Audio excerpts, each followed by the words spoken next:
Welcome back to Empathetic Presence. I'm your host, Lee. Today, I'm so excited to share my interview with Deepti Sharma. I first met my friend Deepti as an entrepreneur. She has created companies. She has led activism within her community. She has run for office in Queens, New York. She's a parent. And I was really interested in talking to Deepti about the connection between organizing and entrepreneurship. We talk about bending tools towards justice. We talked about building trust as a mechanism in entrepreneurship. And we talk about listening to communities instead of just pitching. Welcome, Deepti. I am so excited to chat with you. Hi, it's so nice to be here. I'm excited to be in conversation with you today. I am always excited to be in conversation with you, Deepti. And you're someone I admire so much. You do so many things. You're a mission-driven entrepreneur. You're an activist. You're a parent. You're a community member. And I want to hear from you. How do you tell your story, given that you do so many amazing things? Well, first of all, hearing you say all those things, I'm like, I'm exhausted. I don't know if you feel this, but as a parent and an entrepreneur and all the other things that I try to do to help my community, I'm constantly exhausted, both physically and mentally. But really excited that there are really simple ways for us to get together and help each other in community, because I think that's what I feel like I need the most, is to be surrounded by people that are thinking about how we can collectively work together towards a brighter future where we're all thriving and not just surviving. Because I feel like a lot of entrepreneurship and parenting is just survival.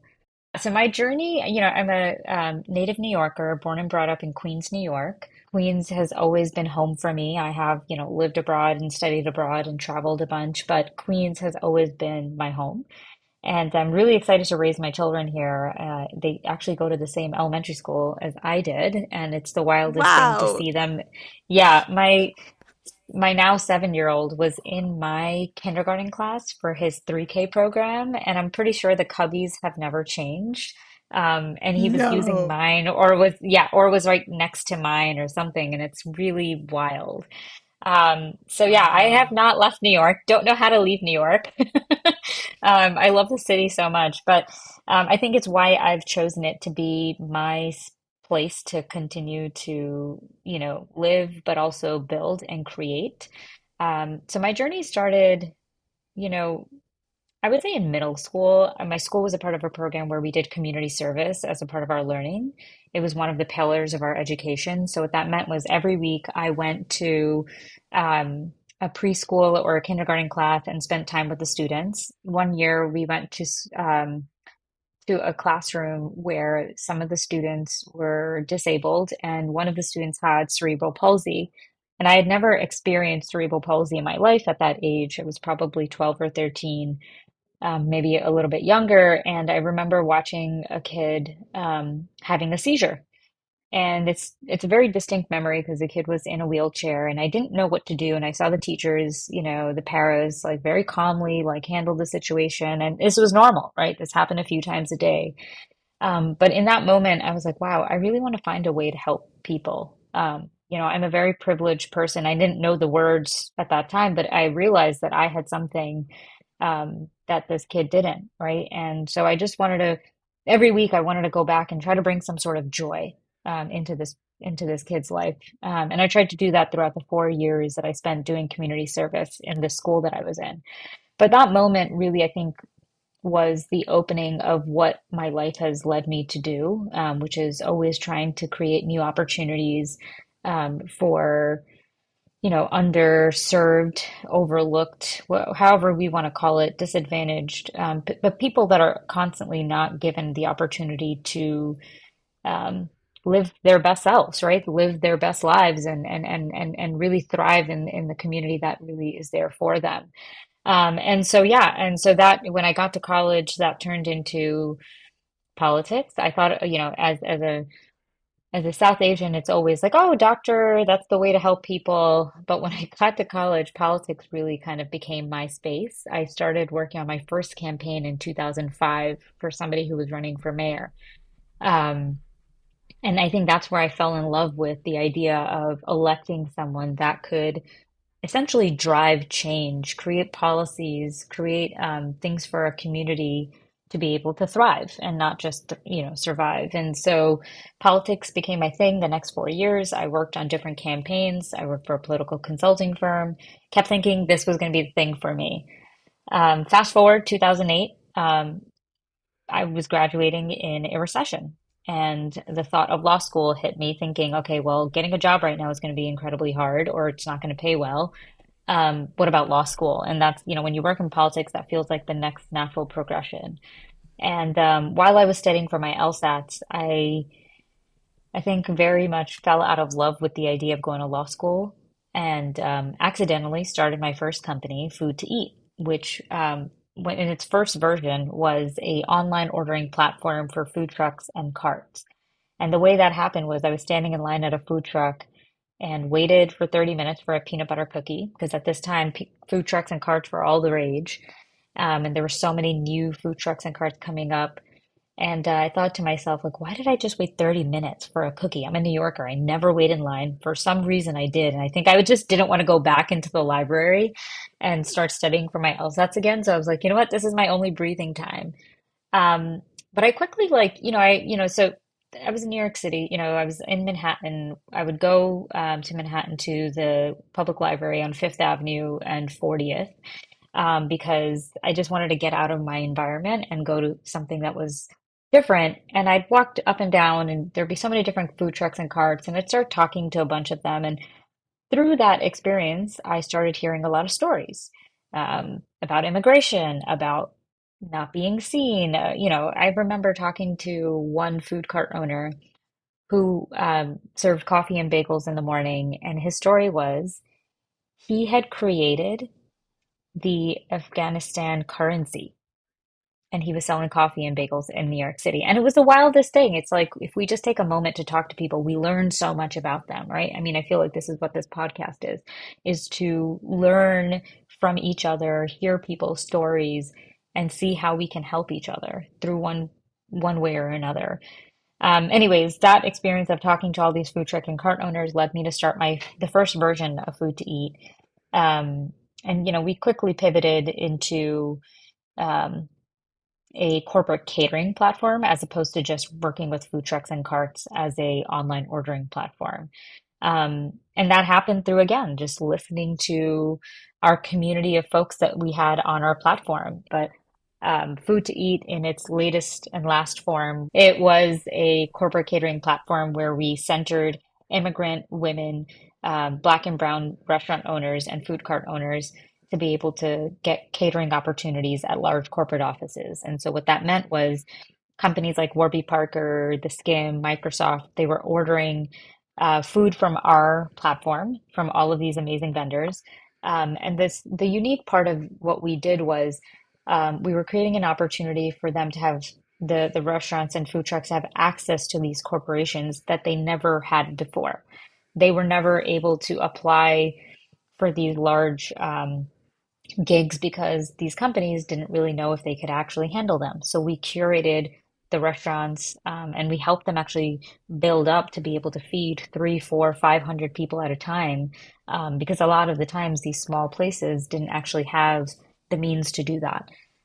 And Deepti, I first met you when you were doing Food to Eat, and I just was so moved and inspired. And it makes so much sense to me that in you telling your story, you start with New York City and Queens, and that is, the real the mechanism that has centered all of your work, whether you have been running a business, whether you're running for office, whether you are a community activist.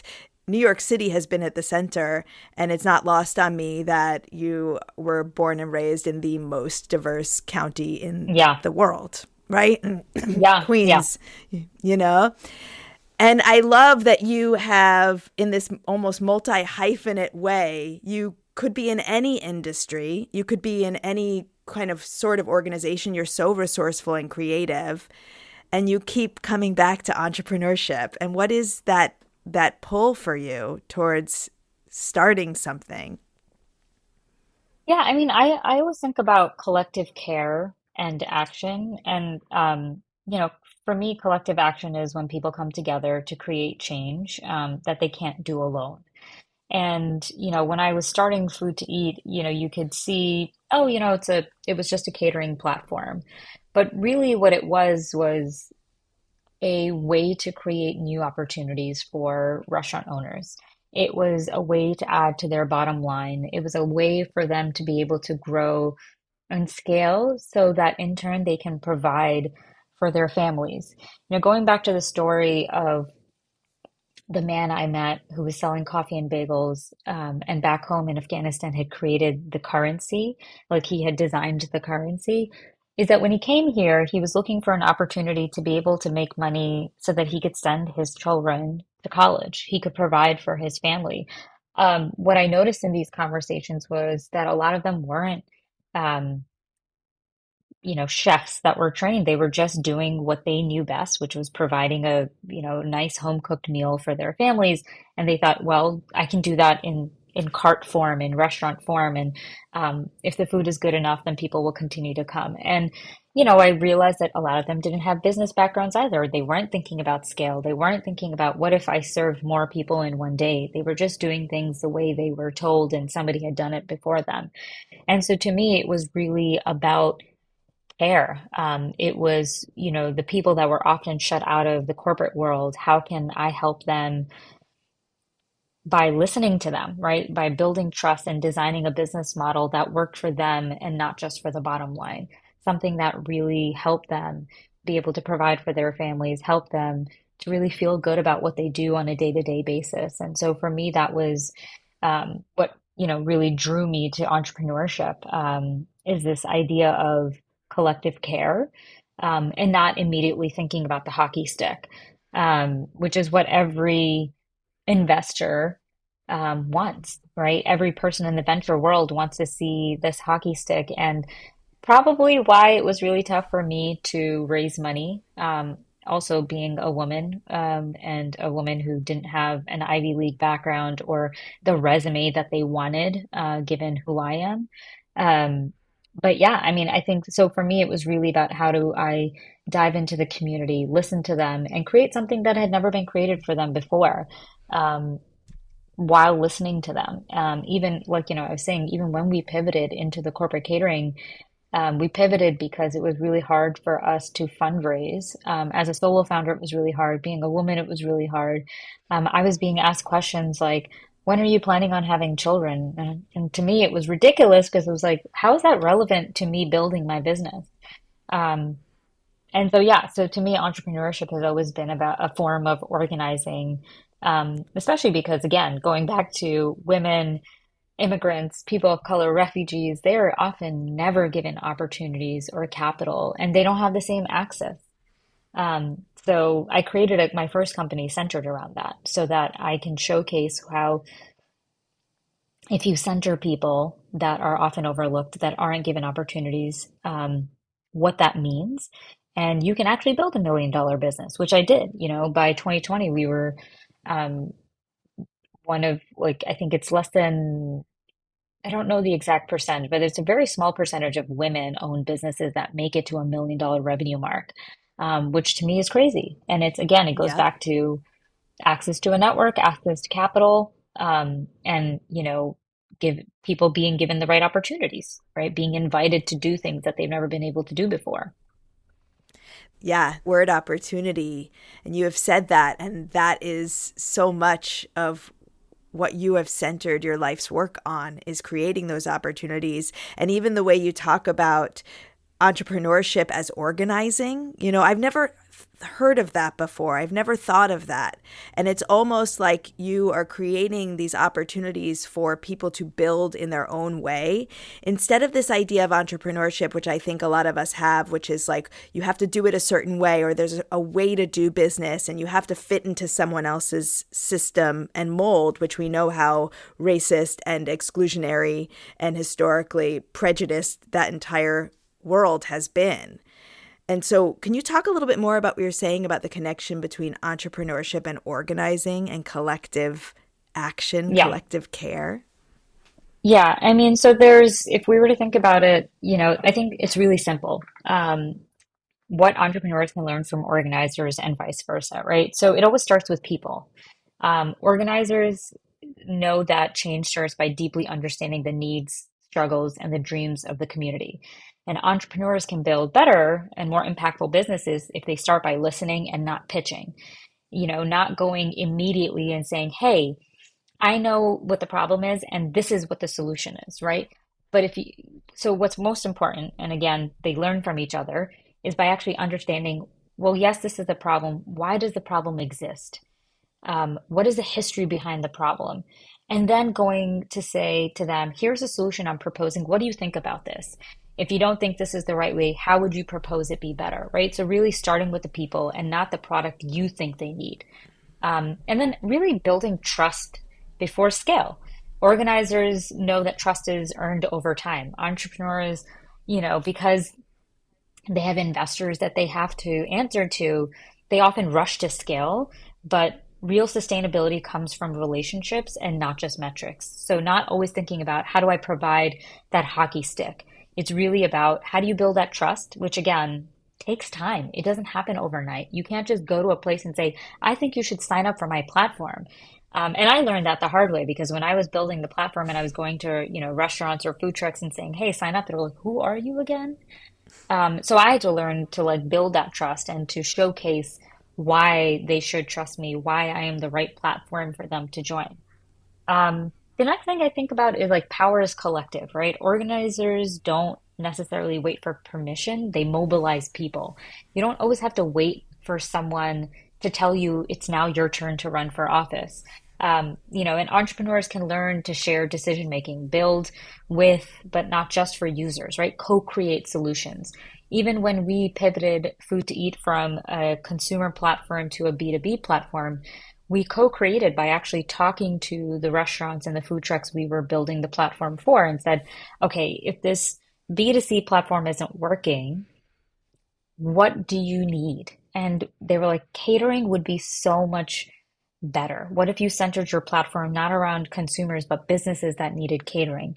When we get an order that is for 300 people, that helps us so much more than a $50 order, right? So $1,000 order versus a $50 order. And so we started to co-create. And then messaging, right? I think entrepreneurs are finally actually getting this and they're building and you see this more when you see women and people of color building, but organizers are brilliant storytellers. Um, Entrepreneurs can learn to communicate vision in ways that inspire and not just selling. So instead of just constantly thinking about how can I sell a product, um, why not tell the story? And it goes back to even Simon Sinek who says sell the why, not the what and the how. So I think that like these things are known, but they're not really lived and they're not really entrepreneurs or founders aren't necessarily always leading because there's this constant need to get things done immediately. There's a constant hustle culture. I mean, I think about how much I ate, breathed, lived shit like hustle, right? It was always like Yeah. if I wasn't, you know, busy, I didn't feel like I was doing enough. If I wasn't up till 1 in the morning working, I thought I wasn't doing enough. Yeah. And it comes from a part of it comes from being a child of immigrants too, but a part of it comes from the American dream that we were sold that if you work hard, play, you can play hard. And that's not necessarily true.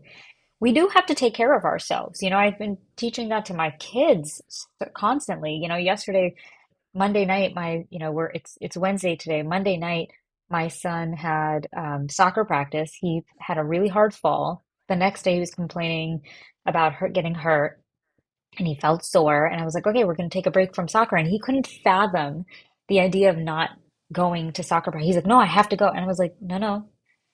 Coach understands that you hurt yourself and you need to take a break. Even if you think you can go back and play, it's better to take the rest. It's better to heal than rushing into something you don't know is healed yet. And I think all of that comes back to the hustle culture that we continue to think is okay. Resting is okay. I tell the students I work with, I teach at Barnard in Columbia, And the students I work with, I always tell them building in the quiet is okay. You don't have to Mm. show everything all the time. You don't have to be on social media all the time, being like, look at me, look, follow my journey. Sometimes in the quiet is where the most amazing things come out. I'm so grateful, Deepti, that you are teaching entrepreneurship because your students are really lucky. And the way that you think about this is really counterintuitive to the way that we're socialized to think about, scale just for scale's sake, growth at any cost, and capitalism really as the main force, and you are advocating for something really different. And if it's okay, I just want to give you some of your own words back because they're really Yeah. important for us to ruminate on. And what you said about listening and not pitching, and listening to the people closest to the problem, what you said about organizers being the best storytellers, trust before scale, and that power is collective. This idea that we don't have to ask for permission to lead, I think is really, really powerful. And also thinking about this from a shared leadership and shared decision making perspective feels like really important in this moment. Yep. And Absolutely. so much of what you're sharing, I think, could almost, be seen in any format, whether it's like political organizing, running for office, running a company, and you've even ran for office before. Can you talk about the line between politics and entrepreneurship and what's there? Well, actually, I wanted to touch upon something you talked about. Like, so when I teach, one of the first questions I've gotten asked about is, what do I feel about capitalism? And, Hmm. I never have enough time because I'm like, how long do we have? My course that I teach at Barnard over the summers is a 3-week course, so it's not a very long amount of time that I have to go outside the lines of the course. But I do struggle with capitalism, right? Because it wasn't built for most of us. But I also think that it's a system that we're living in, and I think about how can we use it to create things that our communities need. That's the only way I think about it. And it's always community driven stuff, right? For me, entrepreneurship has always been a tool, not just to build wealth, but to build power, dignity, and visibility for everyone who is left out. And that's the way I've always seen it for myself. And that's how I built Food to Eat. I've used business and I've used my company to feed people during a crisis, to create jobs for immigrant women, to challenge who gets to be seen as a founder. Um, so it's not perfect, and I'm not trying to romanticize it in any shape or form, but I believe that in taking the tools that we have and bending them towards justice, that's how we make space and that's how we build new models. Um, and I think that's the way I've been trying to create myself, teach it, talk about it. But yeah, so going back to the question of entrepreneurship and politics and how that happened. So, like I talked about, politics was where I first fell in love with how do I create change for my community? How do I create a space for creating new opportunities for people? So for me, there isn't really a line between entrepreneurship and politics because entrepreneurship is political. Every decision you make, from who you hire, who you center, who you ignore, how you price, who you serve, is a reflection of your values. Um, I didn't become political when I ran for office. I feel like I've always been political when I chose to build a company. It's I built it to center it around immigrants, around women-owned businesses, around Black and Brown people. I challenged corporate buyers to think differently about their vendors when I used my voice, about motherhood and equity in public. So all of it, everything to me has been political. I don't think there's a line. I think some people try to create a line, but for me, it doesn't really exist, right? So, um, especially if you're a woman of color. And so when I decided to run, I ran because in 2020, Food to Eat took a big hit. Now, we operated with the idea of people by serving people and feeding them in their offices. We were shelter in Yeah. place. We went from $1 million Yeah. in revenue to zero in one day. It was the first time Yeah. the Wall Street Journal decided to interview me. Wow. And Wow. Yeah, I know. I don't think I've still processed the fact that like my first baby was gone. But instead of freaking out in that moment, I really, I remember like talking to my husband, talking to my parents, and I was like, wait, if I'm suffering, there's restaurants that are suffering, and all those employees are suffering. They're all losing their jobs. They're going to go food insecure. What can we do to help? So I think you might remember this moment where I started emailing the crap out of everyone I knew and was like, hey, I started a GoFundMe page. Please donate as much as you can. We are going to use this to try to keep the restaurants we partner with that are, again, the most vulnerable in business so that they can keep their employees in jobs. And we're going to try to feed families that are going food insecure. And that was a very important time because, I started doing it on my own. I started applying for grants. We raised $160,000. And then we had an incredible partnership with World Central Kitchen. So Jose Andres and his team, they run World Central Kitchen and they do, all of this amazing work. And they came to New York because they realized New York was one of the epicenters of COVID. And we fed over 500,000 New Yorkers with their team, and that was truly incredible. In that moment, I didn't know what was happening with my company, Food to Eat, and I was like, it doesn't matter. But if in this moment I can keep my team around to help, thousands of New Yorkers across the city, why not? And that's what we did. And in that moment, when I was out on the streets, my kids were at home, they were being watched between me, him, my parents, who were also working. Um, in that moment when I was out on the streets and I was like, I have this privilege to be out here to help people, to feed people. What is a bigger way and more substantial way for me to be able to create change? What if I ran for Mm. office? And, I did my due diligence and there was a seat that was going to be open. And I decided over the summer of 2020, I think it was like July or August when I went in and I actually handed in my application, got it notarized, you know, did the thing, and I decided to run for office. Um, and that was a really tough decision because it's not easy to run for office. Um, Everything is on the line, right? Your dignity is on the line.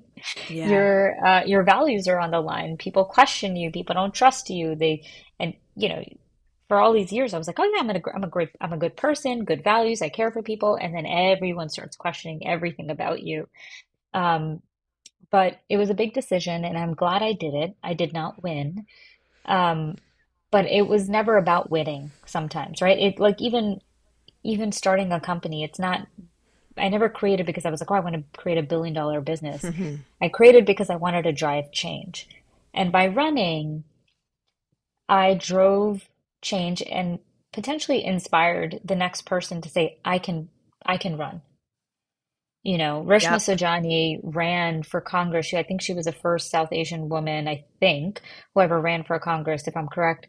And she inspired me, right? If someone like her can do it, I can do it. And representation is not, representation matters. Yes, it is not a perfect saying at all, because to me it's more about what you do once you're in those Yeah. spaces.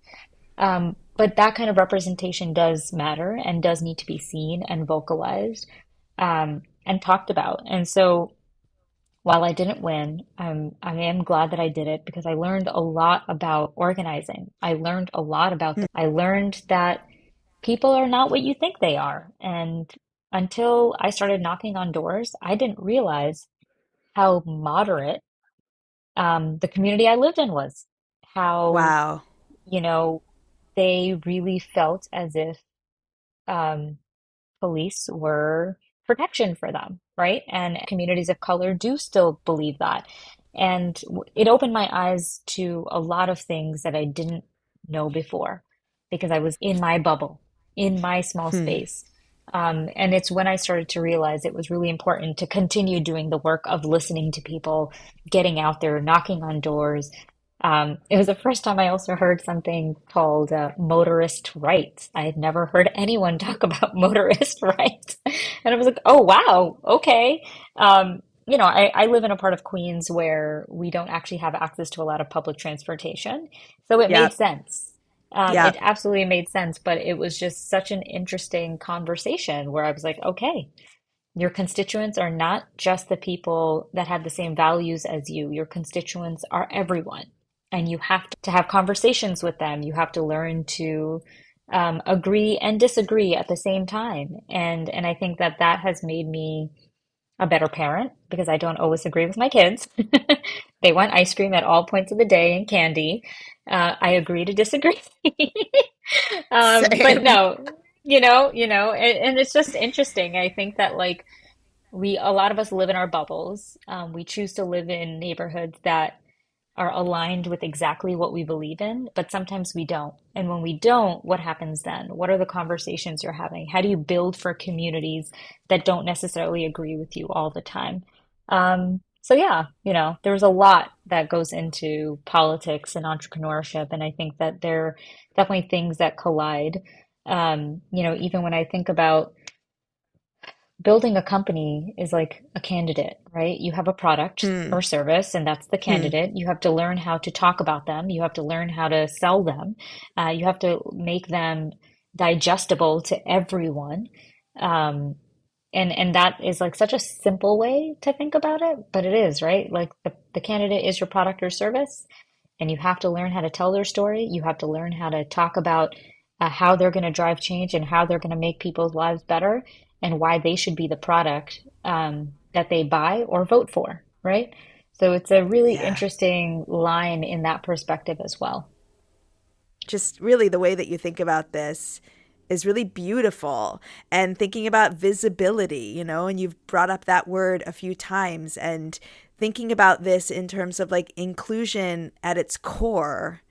And what better place than Queens, the most diverse place in the world, where you're going to have motorist rights people, with some of the most diverse immigrant communities in the world, right? So it brings me back to just your resourcefulness, your creativity. There's a lot of creativity, I think, in the way that you see entrepreneurship in ways that, like, I don't think other people with different lived experience are going to be able to have that sense of creativity and resourcefulness and innovation that you've been able to have by listening to people and going back to listening to people.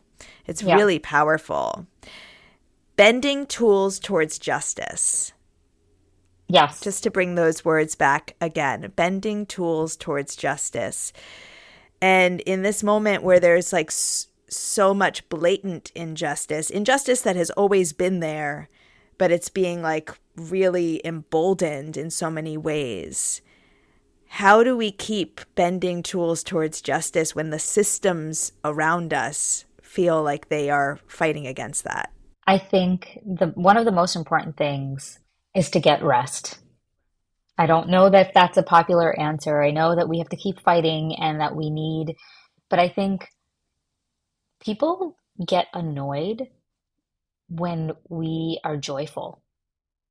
Hmm. People don't want us to be happy. People don't want us to celebrate the joy that does exist. Even in the fire of it all, if we don't celebrate the little things that are happening, we'll all continue to burn and we'll all continue to fall down. And I think that this there's so much injustice right now, right? It's exhausting, it's enraging, and honestly, sometimes it Yeah. feels like impossible to keep going. But I think that's what it means to embody justice, right? Not just talk about it. It means like even when systems around us are doing the opposite, it means showing up in those small ways. How do we lead? How do we hire? How do we tell our stories? How we care for Yeah. each other, right? And I think that that's also really important, the joy of it all, in the small things that are happening. So we may not be able to burn the whole system down, and I don't think we need to burn it down. I think we can bend pieces of it. We can disrupt narratives. We can build safety within our communities. We can model leadership, and can, and show what it looks like when it's rooted in empathy and not ego. Um, Yeah. Yeah. you know. Justice Yeah. isn't, justice isn't necessarily a destination, it's a direction, right?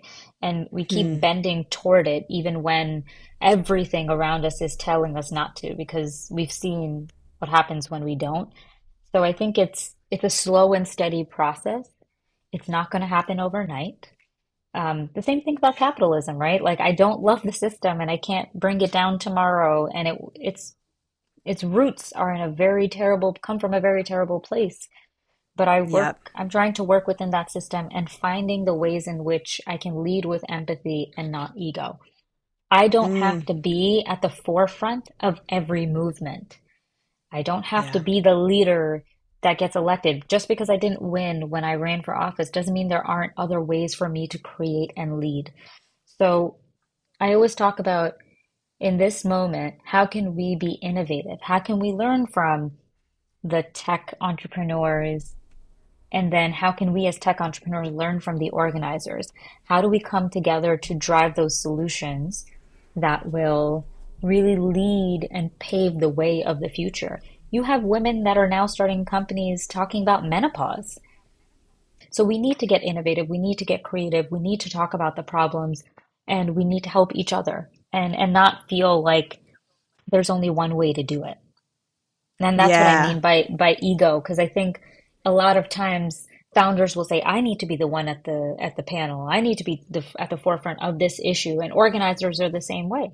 How do we give the mic to someone else? Um, Yeah. just today I got an email from a friend who was like, I was going to apply for this thing, this like grant or fellowship. And, I thought, actually, this is something that's right up your alley, not mine. I don't belong in this. So I'm going to cheer you on to do this thing. I think you should apply instead of me. And Yeah. him taking the seat back and saying you should do it was so important to me. And I think that that's something that we can all learn from is like, how do I give opportunities that might be coming my way, no matter how scarce they are? How can I give them to somebody else? How can I take the platform I have and showcase somebody else's work? Yep.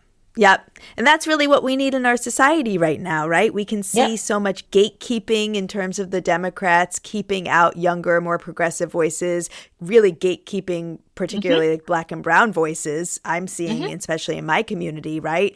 And it takes so much confidence for people to create space for others and share space and share leadership. It Yep. takes so much confidence to lead with empathy instead of ego. It's Yeah. beautiful. So, Deepti, can we talk about this exhaustion? I'm seeing this in my community. The activists and organizers who've been fighting for generations are tired.